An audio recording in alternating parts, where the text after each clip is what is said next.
Your Monday, I'm Tim McGonigal. We begin with an update on Berry Beach. The convicted murderer is making another bid for freedom, and this time there's a new state law that could work in his favor. In an interview with MTN News today from the Montana State Prison, Beach said he plans to file a new petition next week with the State Board of Pardons and Parole. The petition will ask the board to commute his 100-year no parole sentence for the 1979 murder of Kimberly Nisa Poplar. The 53-year-old Beach says he was wrongly convicted for the murder in 1984 and that he's innocent. The parole board has rejected earlier petitions by Beach, but a new state law that takes effect Thursday allows the governor to overrule recommendations of the Board of Pardons and Parole. The last time Beach attempted to have his sentence commuted, Governor Steve Bullock wrote a letter of support saying Beach had served enough time. We'll have a complete report coming up tonight at 10. The trial for a man charged with killing a Cascade County Sheriff's deputy during a high-speed chase is underway. Jury selection in the case began in Billings. Adam Sanchez has been charged with deliberate homicide in the death of Deputy Joseph Dunn. Prosecutors say Sanchez deliberately swerved at Dunn during the chase. Dunn had been putting stop sticks in place to try to disable the fleeing vehicle. That chase ended in Black Eagle, where Sanchez was cornered by law enforcement. Sanchez was out on bail at the time after reaching a plea bargain with the county attorney's office on separate charges stemming from a crime spree in November of 2013. He's currently serving a 20-year prison term for those offenses. His murder trial was moved to Yellowstone County after his defense team successfully argued that extensive media coverage would make it difficult for him to receive a fair trial in Cascade County. A long fire season is getting even longer for residents along the Rocky Mountain front west of Augusta. That's after the sheep fire saw significant growth over the last few days thanks to warm and dry weather. The fire was first reported August 26th. It's burned more than 2,200 acres. A pre-evacuation order was issued Saturday after the fire progressed to the east crossing of the South Fork of the Sun River and burning up to the Black Reef on the south side of Gibson Reservoir. On this past Saturday, we hit one of the pre-identified trigger points for a pre-evacuation notice, and so both Lewis and Clark County and Teton County Sheriff's Departments cooperating went ahead and notified people. Approximately 80 residence cabins, mostly recreation cabins, but some permanent residences as well, that we'd reach that pre-evacuation. That's just to give people time to think about and prepare in case it happens. And at last word, the sheep fire was 2 miles west of the next point that would trigger a mandatory evacuation. Cunningham says 2 hotshot crews, along with helicopters and other aircraft, are working to keep it in check. Hunters also want to take notice that the Home Gulch and Mortimer Gulch campgrounds are closed until further notice. The fire season hasn't ended yet in western Montana. Officials are reporting that a 100-acre blaze is burning in the Mission Mountain wilderness. The Cedar Peak fire was detected on September 24th in the northern end of the Mission Mountains wilderness, east of Cedar Lake and about 5 miles west of Highway 83. It's burning in remote, rocky and steep terrain. Fire managers believe the fire was started by lightning from a storm a couple weeks ago. Helicopters are being used to drop water on the fire to slow fire activity. Due to the fire's remote location, the fire is being managed to play its natural ecological role in the wilderness area. Part of the Affordable Care Act, designed to improve care and reduce costs, are so-called readmission rate penalties. MTN's Sanjay Talwani takes a look at which Montana hospitals had more people than expected come back for care.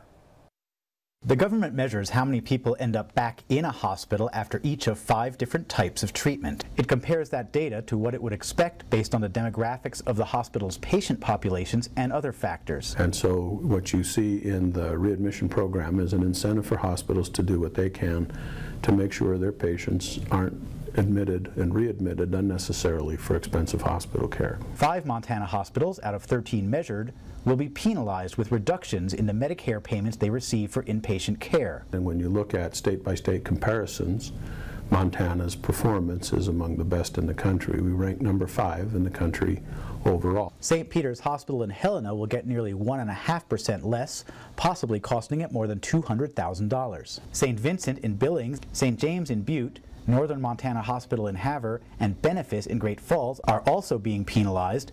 St. Peter's says it's reduced readmission rates by 10% in the past year. Last year it launched a Keeping You Home program, pairing seniors with volunteers to help monitor them.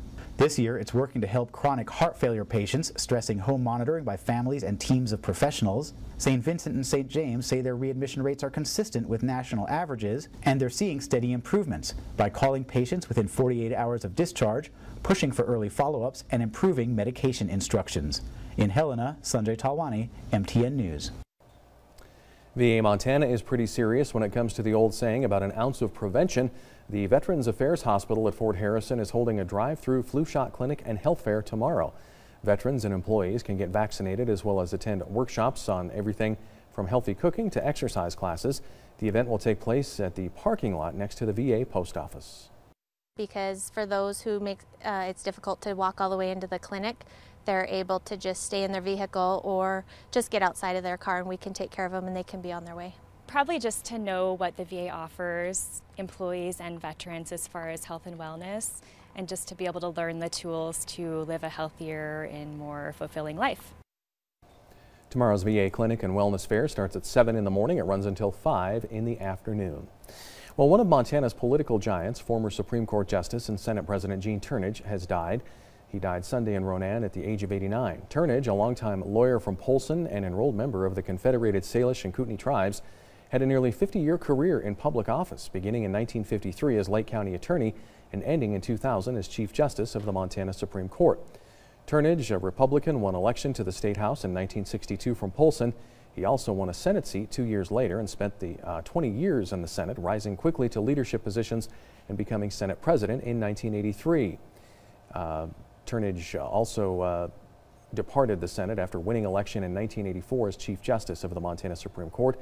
He won re-election in 1992 when he was challenged by sitting Supreme Court Justice Terry Treeweiler. Tournage retired from the court in 2001 and returned to Polson, where he continued to practice law until last year.